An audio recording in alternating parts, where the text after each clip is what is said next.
I want to introduce Bob Silva, author extraordinaire. He has written Lead in Trinidad, which is about his grandfather who was the sheriff there for many, many years. And I'm sure you're going to talk a little bit about him, correct? So without further ado, I'm going to introduce him, and he can tell you a little bit more about himself, too. Thank you, Bob.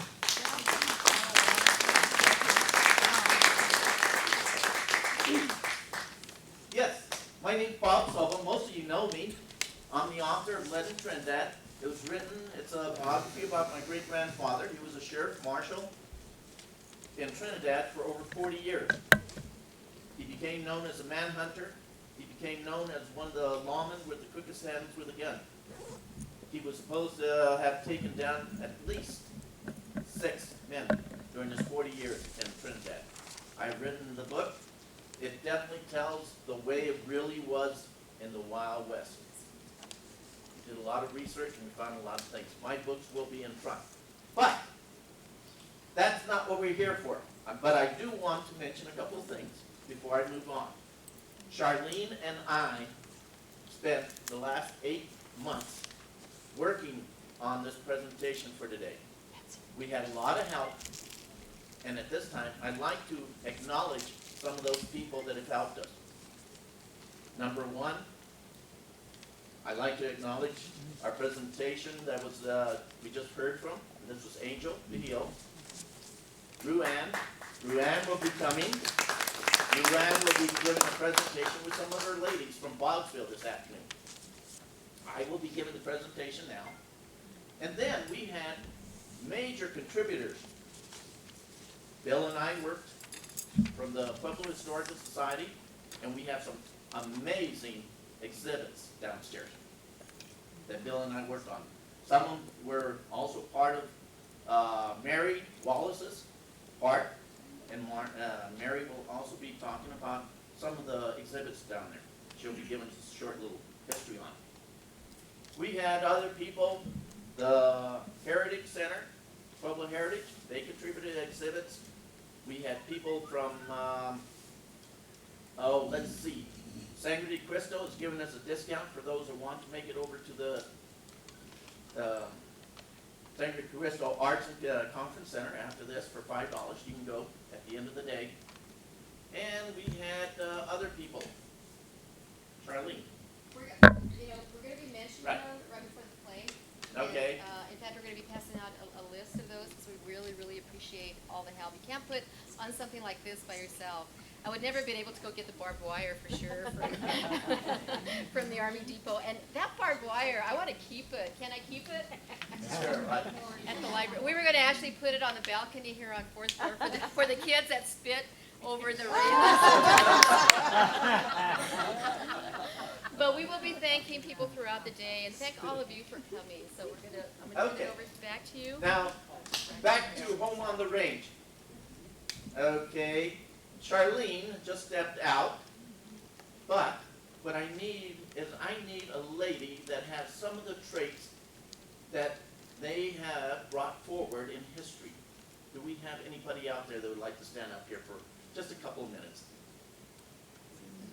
It's a short skit. It won't hurt very much. I just need some lady to come out. Fantastic, great. And your name was? I'm not sure what traits you're talking about. That's fine. That's fine. If you can stand up here, that's fine. And can you introduce yourself? Yeah. Who? Your name is? I'm Kathy White. I'm an ELL teacher in District 70. Kathy? White. Okay, Kathy. All right. Well, it just so happens that last week I walked in and I saw Kathy downstairs. And I said, Kathy, how was your weekend? And she said, Bob, she said you wouldn't believe it. It was just super busy. I said, Kathy, why was it also so busy? She said, well, Bob, you have to understand, I had a lot of laundry to do. I said, okay. I thought to myself, no problem, right? Do laundry and throw your clothes in there and all that. But she comes back and tells me, Bob, she said, when I do my laundry, the first thing I have to do is I have to make my soap. I said, oh, Kathy, you make your soap. And she said, yes. And I said, how do you make your soap? She said, I take lime, I take a little oil or fat, and I do it just like my great-grandparents used to do. And yes, you mix up lye with some fat. You boil it, and before you know it, you have a gel. The lye neutralizes, and you come out with fantastic soap. No dyes, no fragrances. You can add fragrance if you want, but it is pure soap. This is what our ancestors used on the range. They used pure soap. So I thought, okay, here's a lady that knows what and is carrying on tradition. So I said, okay, Kathy, you have now your soap. So I said, now you're ready to do your washing. And she said, yes, Bob, I am ready to do my washing. Well, that shouldn't take you very long. She didn't know, Bob. Hang on. She said, it took me a long time because it takes me until about noon. I said, why? Is your washing machine not working? She said, no, it's working. I said, okay. She said, I do it the way my great-grandparents did it. My great-grandmother used to. So, what does she do? She pulls out the good old washboard. How many of you still use a good old washboard? And she said, Bob, they're fantastic. No ring around the collar. Not with the washboard and with the soap. She has a washboard. And then she had a bar of soap. Homemade soap. And now she's ready to go. So, Kathy, can you demonstrate to the audience how you use one of those fantastic washing machines? And why were they fantastic? Because when you were out on the range, you were on the trail, you were in a wagon train, you didn't have electricity to plug into. Every so often you'd find a stream well, she's being easy on it. When you really get down to it, you have to really use your knuckles.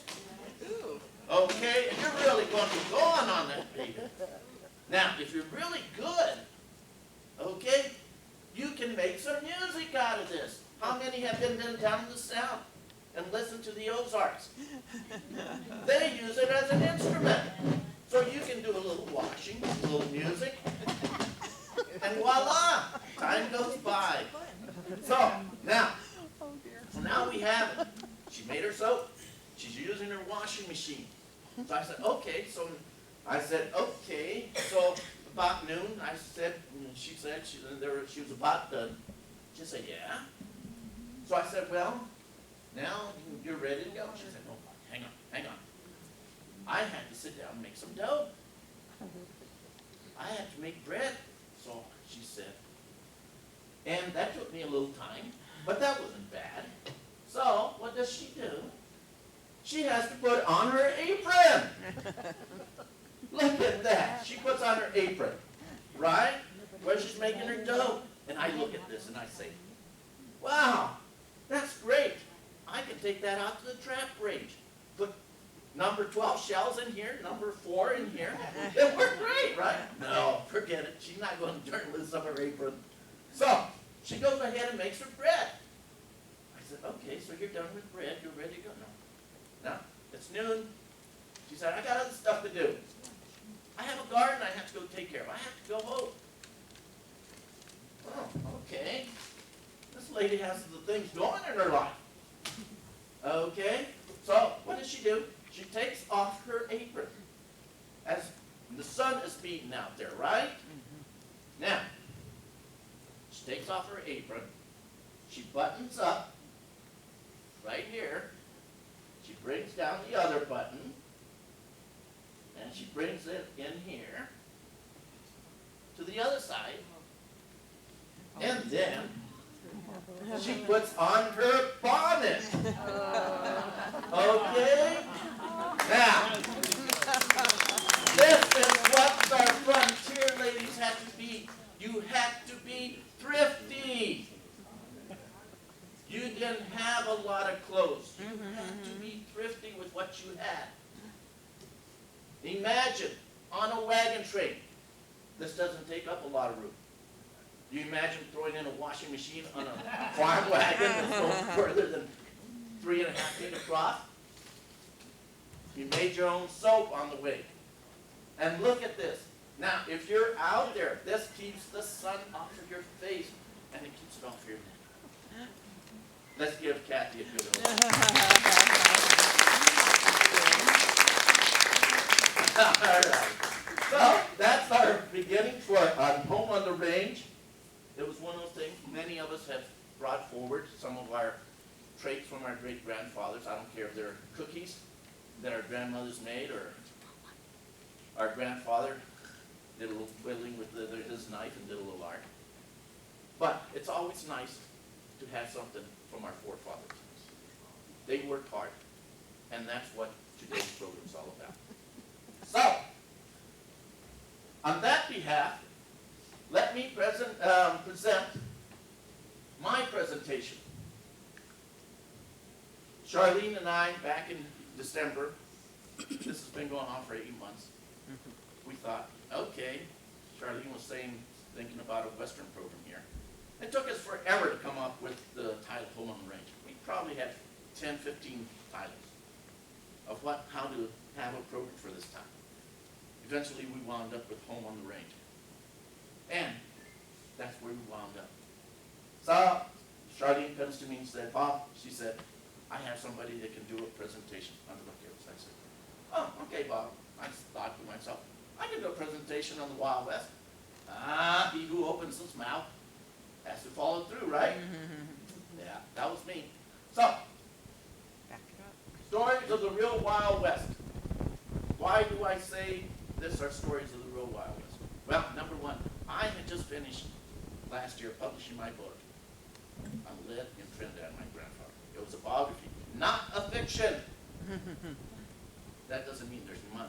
Some things might not be exaggerated, but for most cases, the events were true. So, I had to come up with a presentation. Now, I call this my masterpiece. I sat down one night, a couple nights, and I took out a pen, and I started thinking, what am I going to give a presentation on the Real Wild West now that I've opened my mouth? So, I pulled up a marker, and I started doing a little demonstration on a 13 by 14, my fantastic art. I came up with some scenes. After I came up with the scenes, then I turned it over to an artist of mine. He then put the scenes digitally. Okay, I filmed digitally. What we have up here was we have 12 different scenes. I don't care if you're talking about saloons, gunfighters. Pueblo can relate to the hanging tree. Gambling, it doesn't matter. Madams, Longhorns. This I call my masterpiece. On an average day, it'll probably take me a good hour and a half to talk about this masterpiece. Okay? Today, I'm going to try to go through it quickly. So, let's start with our first scene. Wagon train. Yes. How many out here belong to Wells Fargo? I've done banking with Wells Fargo. Okay. Many of you recognize the Concord as far as what they use for advertisement. Pretty red Concord wagon with yellow wheels. Definitely great for marketing. It's a gorgeous, gorgeous wagon.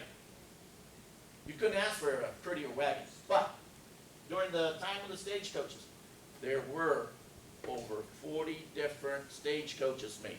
There were stagecoaches made for tough country, hard country. There were stagecoaches made for sandy country.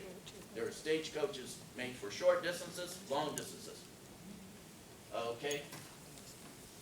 Before I continue, I also want to say my presentation is copyrighted for my books. Okay. So, all right. So, now on that behalf, the other thing, on the other way I relate to the stagecoaches, not only were they beautiful and pretty at that time, the new ones were, but they were an unforgettable experience for those that rode in. Okay. Why were they an unforgettable experience?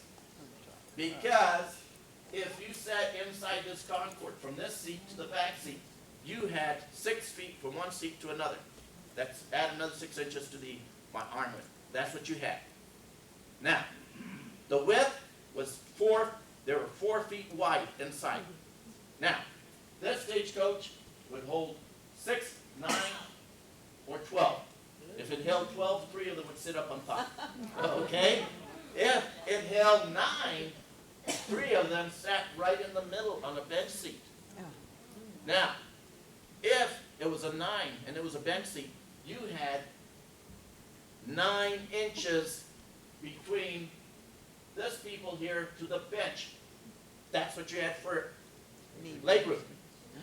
Now, you're wondering what happens to the men or ladies that have feet larger than 10 inches, right? Maybe most of us, right? Well, the bench seats would fold up. Then people would jump into the back end. Then they'd come back down. But you still only had 9 inches once you in as far as knee room. You would have foot room underneath. Well, that was one of the things that was bad about you were in there like a sardine can. Okay? If it was hot and dry, you were hot inside. It was cold, the contractors would normally give you a buffalo robe to stay warm. Okay? So they tried to help you out. But, talking about unforgettable experience, what was the other thing that made them so unforgettable? Number 1, right in here, the Concorde sat on leather straps.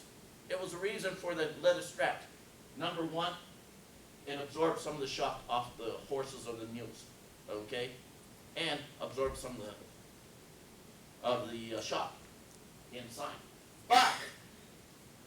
But, if you were on a level road, it was fine. But, how much level road did you have out there once you left the station? Forget it. You were going over grass fields and valleys and arroyos and rocks and everything else. So what would be going on? You'd say, "Giddy up, horsey," or mule, and this is what you'd be doing on that inside. Now, if you could hit a rut, what else would you be doing? Okay, you'd be doing this. Now, if you had motion sickness, what would you be doing? Guess what? Your head would be hanging out the windows. It was not a place for anybody who had motion sickness to ride for long distances. Anyway, so I see them as an unforgettable experience for anybody that had to ride. Now, you have to remember, about every 12 miles, approximately, they try to have a stop where they'd stop, change horses. So you had a little relief there, where the stagecoach wasn't bouncing around. But still, there were not, if you were going from here, from Pueblo to Trinidad, chances are you were going to have to stop somewhere along one of the rivers and eat, because there wasn't any other place to stop, other than there was a changeover, but there was no place to eat. So they carried their own food for their passengers. Okay. You have to go back in time and think about it. Now, what was a couple of reasons for the stagecoaches? Mail delivery and transportation. Okay. 1850.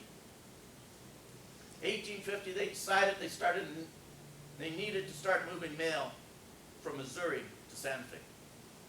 So mail started to be moved on a routine basis. That was 1850. Now, 1857, the government also thought, hey, we need to start moving mail to the West Coast. Just so happens that an individual down in San Antonio beat them to the thought. He ran the first mail route from San Antonio to San Diego. It went well until they came to the rocky ridges and mountains between Yuma, Arizona, and San Diego. How many have seen that real rocky area? That anybody that's ridden that southern route, that mountain range is rugged, and it seems to go on forever. Well, everybody would be on the stagecoach, right, headed to San Diego. All of a sudden, whoa, hold back those mules or horses. Stagecoach would come to a screeching halt. People would jump out. What would they jump on? Mules and donkeys. Yes, mules and donkeys. That was the only way to finish up the rest of the trail into San Diego. The luggage would be loaded onto mules. And there you'd go. Over the trail for a while. Until you got to the western part. There'd be a stagecoach waiting for you. You jump back in the stagecoach. And you make it down to San Diego. Mail was delivered. But guess what this mail delivery route was called after that? You're right. Became known as a jackass mail route. Very appropriately named, I tell you. But there were hardy folks. You have to be hardy to be able to do this kind of stuff. Okay, so that was 1857. Now, 1858. Now the government really starts getting serious. They put out a $600,000 contract. And who gets it? Butterfield. Butterfield gets the contract.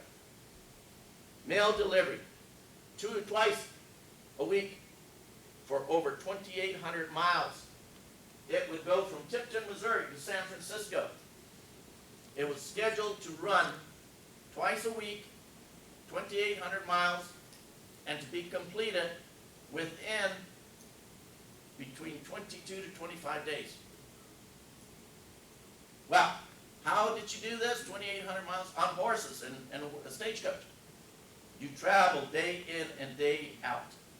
Okay? Now, the first gentleman, there was a correspondent that rode that first ride from Tipton, Missouri to San Francisco. Okay? He was a correspondent. He worked for the New York Herald. Remember, 1858, the first run that went to San Francisco, 2,800 miles. Day in and day out, he was in that stagecoach. When he arrived in San Francisco, and I'm going to quote what this correspondent from the New York Herald had to say. He went on to say, his name was Waterman L. Umsby. He said, "Had I not just come out over the route, I would be perfectly willing to go back. But I now know what hell is like." I just had 24 days of it. So, there it goes. Unforgettable experience. This guy had it all, and he quoted it. And I thought, that was definitely a story to be told. Well, there were other events. For those that have studied stagecoaches, Trinidad had a major event in 1867, became known as the Trinidad War. It was all started by a stagecoach driver. He was in Trinidad in 1867. He walked in one of the saloons. There was a riot between the Mexicans and the Europeans outside. Started over a wrestling match. The saloon, or the stagecoach driver walks out of the saloon, walked right into a rock that one of the Mexicans men had thrown during this riot. What does he do? He pulls his gun, shoots the Mexican man. Big old riot. Troops had to be brought in from Fort Reynolds and Fort Lyons. The town went under martial law. It was known as the Trinidad War. It became known as the Trinidad. Now, others that want to get a little closer to history, those that have been to Bend Fort. Before you walk into Bend Fort, into the fort itself, off to your right, there's a cemetery. There is a headstone for a gentleman known as Ed Doris. He died en route to Bend Fort. Supposedly he died either heat stroke or heart attack. I mean, take it. Being out on that stagecoach, 90, 100 degree weather, it was bound to happen.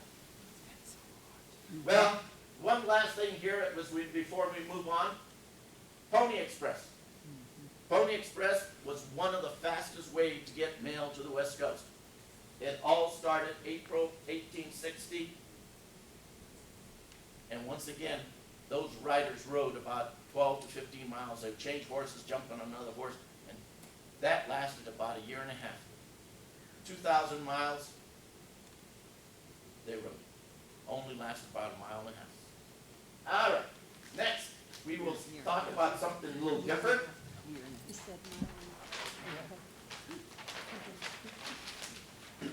Gunfights. Gunfights. Everybody knows that the West was wild with gunfights. We were surrounded. It didn't matter where you lived. There was gunfights. Now, this is where I can go back to a story that I have in my book. My great-grandfather, like I said, was Lewis M. Krieger. He was a sheriff marshal, deputy undersheriff, whatever you threw at him. 40 years he did it all, okay? The year is it's December 31st, 1881. This is Trinidad. It's cold. 3 cowboys had come in from one of the ranches around Trinidad, and there was a lot of ranches all over here. We all know that. There's ranches right to our west here. Charles Goodnight and all that. So, 3 cowboys had come in from the ranches. What did they do? They went to the saloons. They'd been in the saloons for a couple days. After a couple days of boozing it up, they wanted to have more fun. What do? They jump on their horses and they start going up and down Commercial Street on Trinidad, shooting up the town, sort of, and just having fun. A couple deputies walk out from the jail, come up to them and say, put away the guns or you guys are going to jail. So the 3 cowboys put away the guns. That is until the deputies are gone. Cowboys could then go back to shooting up their guns and shooting whatever they wanted in downtown Trinidad. This is when my grandfather came out of the jail. He walks down Commercial, he puts on his big heavy overcoat. December 31st, it's cold out there. And he walks up to the cowboys. He grabs the reins of one of the horses. The other 2 are also on their horses around him. Tells them, put away the guns, you guys are going to jail, or get out of here. He no sooner finished his words as he's holding onto the reins, and a gentleman, a cowboy by the name of Rice Brown, pulls his gun, takes a shot at my grandfather. Couldn't have been very far from him as he had walked up to him. Cowboy misses. My grandfather pulls his gun. Return fire, right? That's the first thing you're going to do. Somebody's shooting at you. So he pulls his gun. About that time, the horse had reared. Turn. Where does that shot go? My grandfather hits the horse. The horse comes down like a lump of coal. Rice Brown comes down with the horse. But Rice Brown didn't wait. He has his gun. He takes another 2 shots at my grandfather. Me misses again. My grandfather then returns fire. Now remember, there's 2 others out there that are also shooting. My grandfather returns hot lead back to the cowboy, Rice Brown. He didn't miss the other 2. Puts 2 pieces of lead into him. Well, you would think that he'd be done. Now, Rice Brown is still on his arm. So he takes another shot at my grandfather. My grandfather returns 1 shot more. Hits him again. That pretty much does away with Rice Brown. Now, how about his buddy cowboy friends? They saw their friend on the street. They boogie out of Trinidad. Now, that was the Old West. That's the way it really was. Okay? Now, when we're talking about, this is a book called Deadly Horseplay. You can see this and read about it in my book. Where did they take him? They took the gentleman, or the cowboy, into the Bonanza. The doctor came, said he can't do anything about it. Not with 3 pieces of lead, 45s. I mean, you can't survive. Maybe today you might have. Back in those days you didn't have it. Gunplay all over the place. Dodge City, Trinidad, Cimarron. How many have been to the St. James in Cimarron? How many have seen the bullets up in the ceiling? It's a real thing. Clay Ellison lived out there, along with the others. Good old gunfighters. It was playtime. Tombstone. Anybody been to Tombstone? Yes. Know all about what happened in Tombstone. Doc Holliday, Luke Short. Good old fights. There were gunfights all over the place. Okay, now, here is a real treat for everybody here. those that are here, this is a special treat. Clay Allison was a gunfighter at all times. It is said that Clay Allison might have brought down as many as 20 different cowboys out there during his days. People feared Clay Allison and his group. But on the other hand, sometimes Clay helped when there was trouble in town. Just so happens, 1876, December 21st, Clay Allison went to where? Las Animas. And he walked into one of the dancing nightclubs of sorts. Him and his brother walked in. Well, it appears as though things got a little out of hand. Maybe he was stepping on some toes of some of the ladies. Somebody went and squealed to the sheriff's office. The sheriff wasn't there. A deputy by the name of Deputy Feber. There's different stories as far as the number of men he brought in. Some say he deputized a couple other men to go. Others say that he brought in another. Anyway, he went into, I'm just going to say tavern or the dance hall. Deputy Feber knew that Clay Allison was there. Deputy Feber walks in with a shotgun. Without warning as he walks in, he unloads. Probably thinking he was shooting Clay. Instead, he was shooting Clay's brother. Clay's brother was supposed to receive 3 shots, one to one of the shoulders and a couple to his knees from the shotgun. Well, Clay Allison was quick with a gun, right? He was a gunfighter. When the Deputy Feber unloaded his shotgun to his brother, immediately Clay pulls out his. He drops the deputy. Dead as a doornail. You don't mess with a gunfighter. Well, there's a lot of different stories of what happened after that. But back in those days, and this is where the treat comes in. Back in those days, cowboys wore what on their boots? Spurs. These came out of Las Animas Museum. They were donated to the museum as being the spurs that Clay Allison wore the day of the shooting. Now, can we definitely vouch for that they were? There's pretty good signs that they were, of where they found them.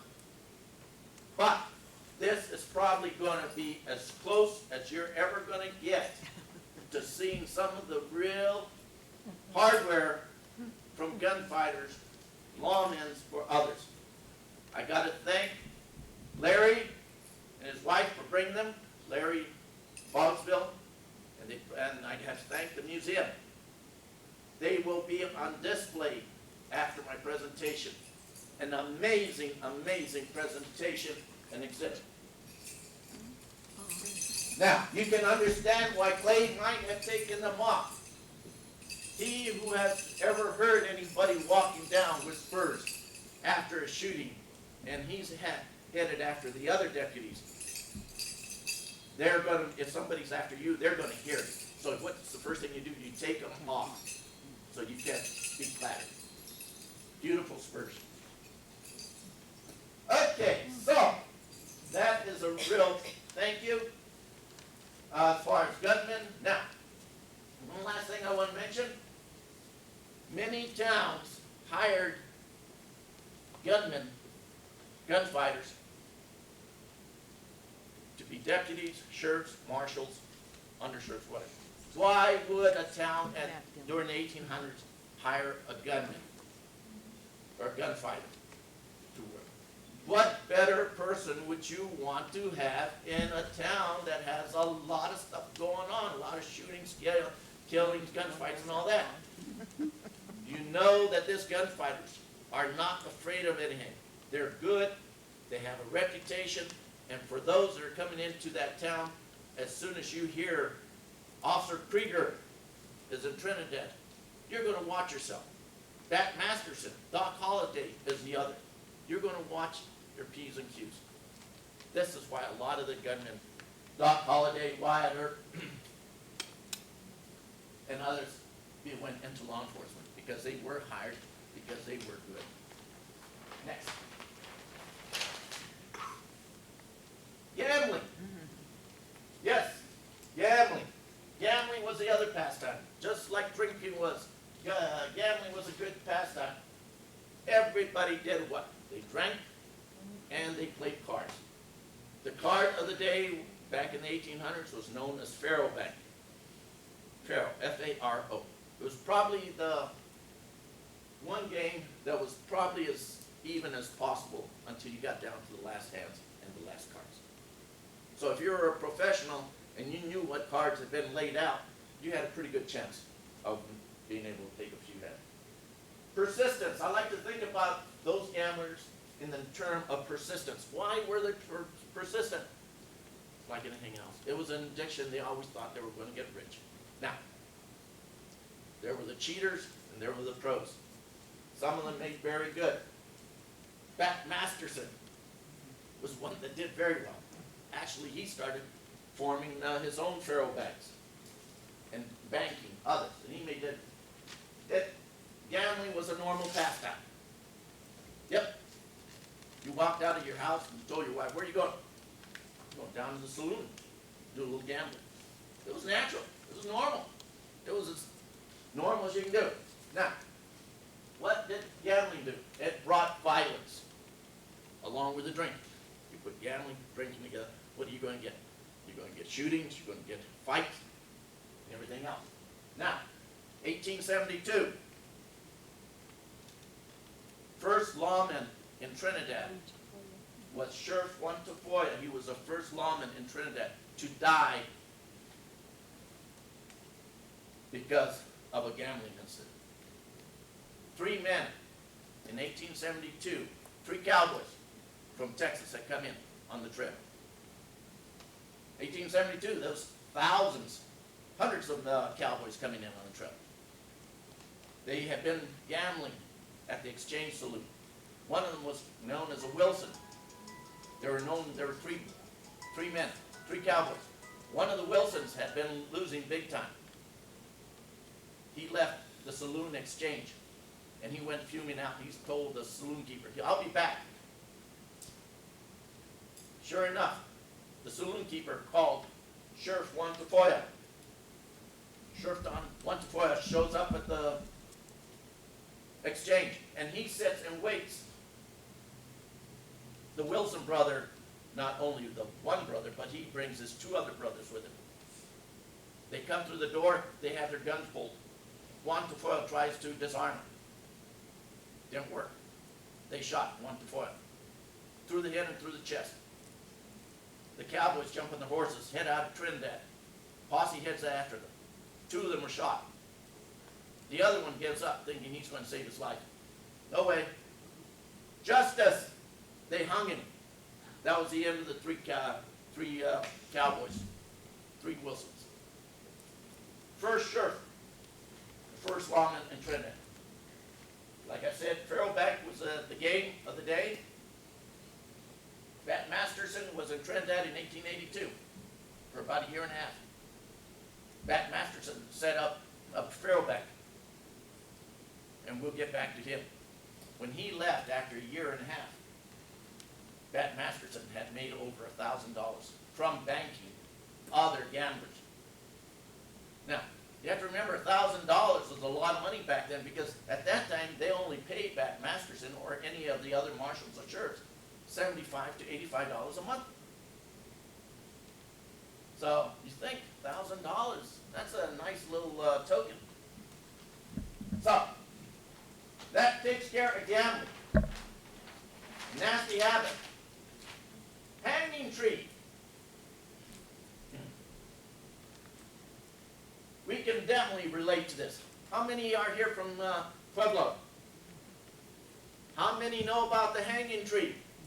Yes, the hanging tree. As you walk into El Pueblo Museum, what are you going to see?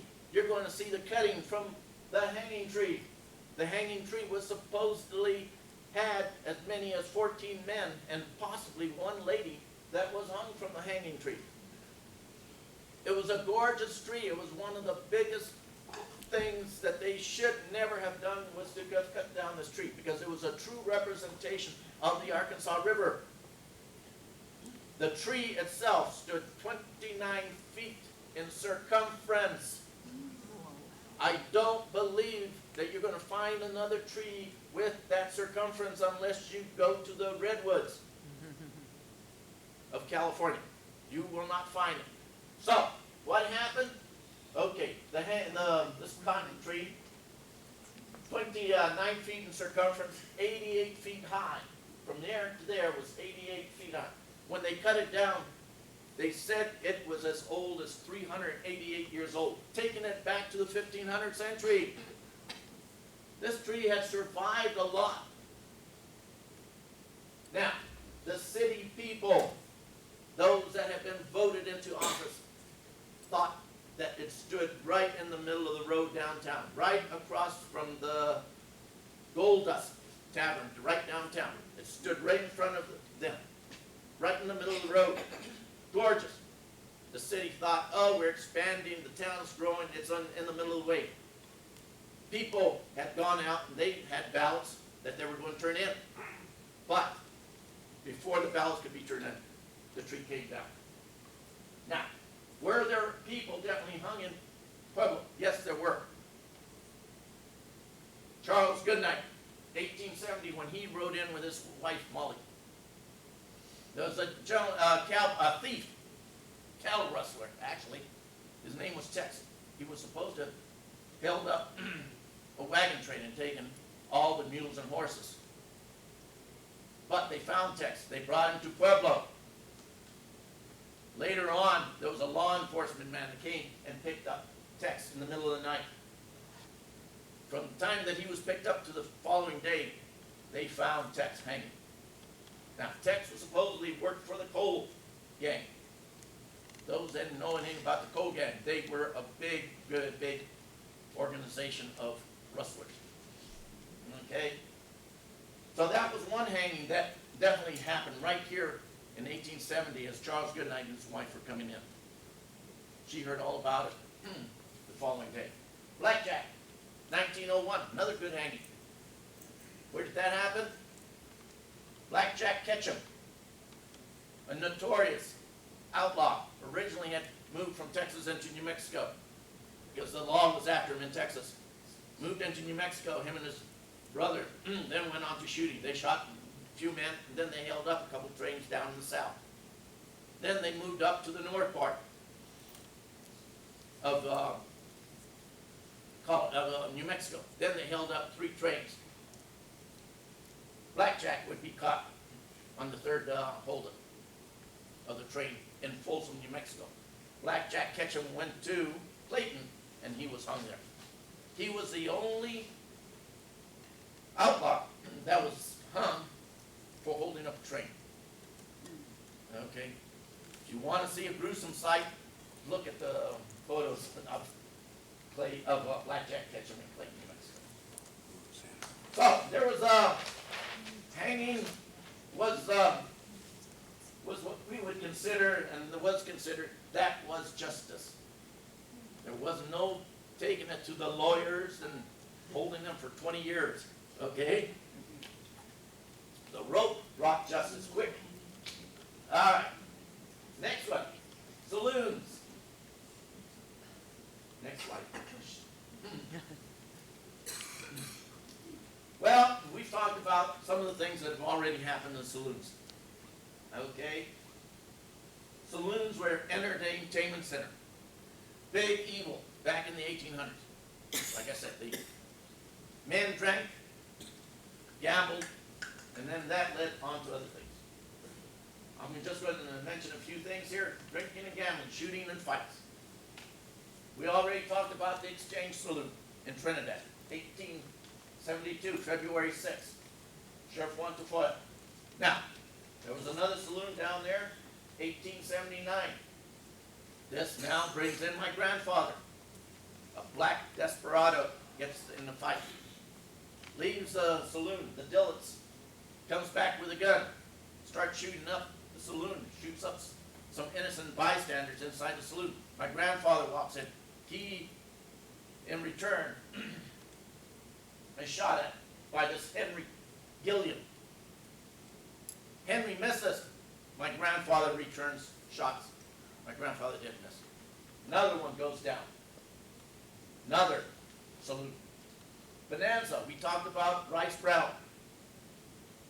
Another shooting. Another Bonanza.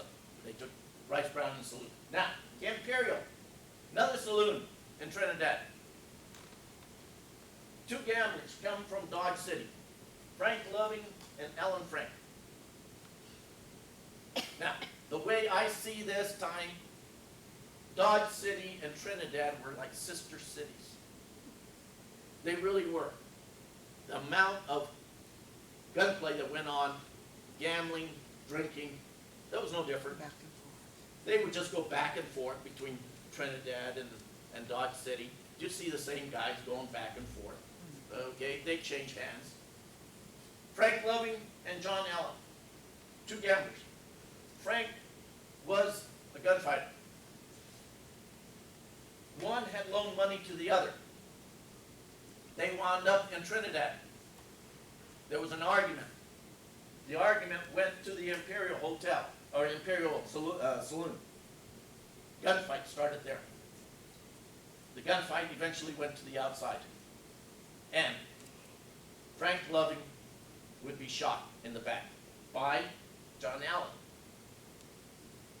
But when it went to court, those days, if you were in a gunfight, chances are you were going to walk. It was fair gunplay. Didn't matter who started the gunfight, it's all hearsay, right? You were going to walk.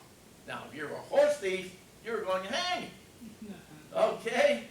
That was your transportation. You were going to hang. Well, what happens with John Allen after he leaves Trinidad? He goes back to Dodge City.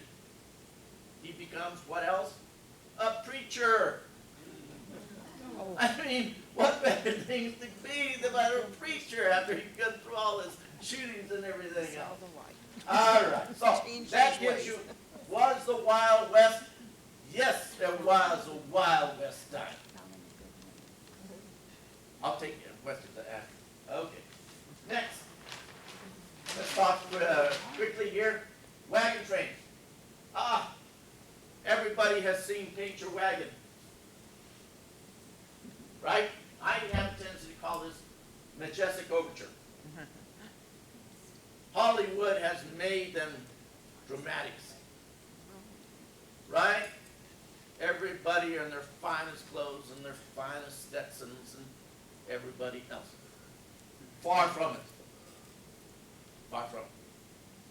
This wagon trains went through hundreds of miles of grasslands, infested with deadly snakes. I had a chance 2 weeks ago. Let's see, where am I looking at here? Roger. Anyway, we were back in the back in the northeastern section of New Mexico, in some of those grass plains. We were looking at a hideout. The grass was this high, infested with snakes. What and how did we walk? We walked very carefully with a stick. You imagine those people that came here and they, day in and day out, they walked those grasslands? Dangerous. That was not majestic. They had to deal with the bearing sun, the rodents. Okay, so where did the trail start? Let's go back to Lewis and Clark. They sort of set the temple. They showed that you could move from the east to the west, Missouri to the west coast. After that, now we can go to William Becknell, 1821. William Becknell, 1821, showed that he could go from Missouri. Well, there were others. They knew they could go down there. But William Becknell now showed that he could do some trading. 1821, this was also the time when Mexico gained their independence from Spain. William Becknell hit it just perfect for starting a trail of commerce. Okay, so Santa Fe Trail starts up. After that, there was Smoky Mountain, Oregon, California, the Mormon, the Real. You mentioned trails to Chihuahua from Santa Fe. The trails just all over the place. You can find trails that aren't even named. But what kind of wagons or transportation did you have for this trails? You had wagons of all sizes and shapes. Conestoga wagon was a big wagon that really made and really pulled a lot of big loads. Commerce. If we're talking about commerce, Santa Fe Trail was a commerce wagon train. Immigration came down to the California, Oregon, or the Mormon. Now, in this trails, there was a lot of things that happened. For instance, the Mormon trail. The Mormons, when they moved from the portion of the Missouri and they headed west to Utah, they brought with them cholera. Between 1830 to about 1860, there was around 100,000 people that died because of cholera. Now, there was yellow fever, there was malaria, and the list just goes on as far as some of the dangers of the time. If you survived the epidemics, the deadly animals out there, the Native American Indians, the savages, and you made it to your place, then you stood a pretty good chance that you were going to be able to make something out of yourself. Because in 1862, what happened? What did Lincoln issue out? The Homestead Act. That's what really started bringing people here. 1862. 1862, you'd be given 160 acres to start. That doesn't mean you couldn't double. Later on, you could go to 320. Parts of Nebraska, you could even get a full section, 640. This is a good start of why some of these people out there have such large portions of land. A lot of it came from their ancestors, and it just flowed from one family to another. The same thing can be said here in Colorado. A lot of the land, large ranches, but a lot of the large ranches now have gone off to corporation. But dangers of the time, no turning back. Those that committed to the wagon trains, you might have a day or two to be able to turn back. But in most cases, turning back was not really a choice, because you had committed everything, sold everything, and you were loaded. So, all right. So that was wagon train. Ladies of the evening. Oh yes, we had drinking, we had gambling, and for a lot of the camps and settlements, it was ladies of the evening. Why? Because there was hundreds of cowboys trailing longhorns. There were a lot of men that had come out here as prospecting for gold, and there were those that went to work in the mines. From Walsenburg to Trinidad, over 100 mines there were, just on the Front Range. All men. Okay? Between the 1820s to the 1870s, this really was not a place to be for a lady. There were a few settlements, and we're going to be hearing about Boggsville. Okay? But those ladies endured also. Okay? So, what do I have to say about the ladies of the evening? They were a saving grace to mankind. Okay? Now, you can interpret that whichever way you want. But what happened to men in those times? The mines were killing men day in and out. Okay? The men would go to work 6 days a week. 10, 12, 14 hours a day. They had nothing to show for themselves. They never knew if they were going to walk out of that mine or not. So what did they do when they had a day off? They headed to the saloons, drank, and they visit the ladies of the evening. Now, many of those men, it didn't matter if you're on the mines or coming off of the trails, some of them became beasts. They became beasts because they had nothing else to do. Drink. Yeah, drink. Because they never knew what the next day. This is where the ladies of the evening came in. They brought a little bit of that pride back into the men. They had to clean up before they went downtown. Okay? The ladies were definitely a saving grace to mankind. And the ladies also brought on a new thing. They had a big change in feminist movement. They showed that the ladies could run businesses. Many other towns, even Pueblo, many of the businesses here were funded by, who else? The madams. A lot was due to the madams. They had money. The ladies showed they had money. Okay, so those that went into and worked for some of the madams are known as painted dolls, chippies, soil doves, whatever. The list goes on. Okay, when they went into being ladies of the evening and turning tricks, okay, they knew there was a health risk. Now remember, not until 1921 was there antibiotics. So the ladies had to be health smart as much as they could. You had VD, syphilis. Syphilis was a big killer. Capone's guys. This is after the turn. Capone's men, many of them died. Okay? That's going on beyond. 50 to 100 men to one lady in a lot of this camps. Mining camps. There was one mining camp after another. Like I said, there was over 100 mines between Walsenburg and that's not to include what's on the western slopes. Cripple Creek, Leadville, and the list just goes on as far as the number of mines in Colorado.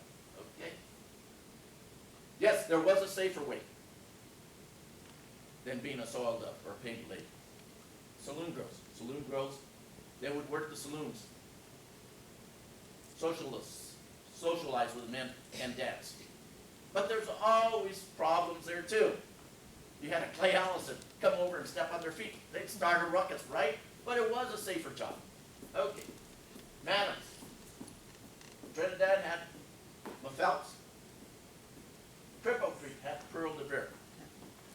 Anybody that's been up to Cripple Creek and visit the Homestead House, that is one of Pearl de Beer's place. Okay? Amazing. She had the biggest funeral probably in this state when she died. And I tell you what, I don't know how many have ever been up to the cemetery in Cripple Creek. But yes, but it is so funny. It's so funny. I walked up there a couple of years ago. And I walked out and I found her the headstone and all that. And I walked up there. Car keys. Bottles of booze. I mean, it's just amazing when people go. Her headstone and her site is visited more than any other place in Cripple Creek. Believe me, it is worth a trip, and it's just funny. It's worth visiting the Homestead House. I got to tell you, the Homestead House was put together by one of the ladies that worked under Pearl. They were very fortunate. And the Homestead House was a part of it that belonged to it. Pearl de Beer. Now, let's not go very far. Where do we sit right now? If we went back to the 1800s? Huh? This is South Pueblo, right? What was South Pueblo known as in the 1800s? Sin capital. Oh. They had their tons of parlors. Tons of them. All over. Sin capital. Pueblo, South Pueblo. Now, this is what really gets me.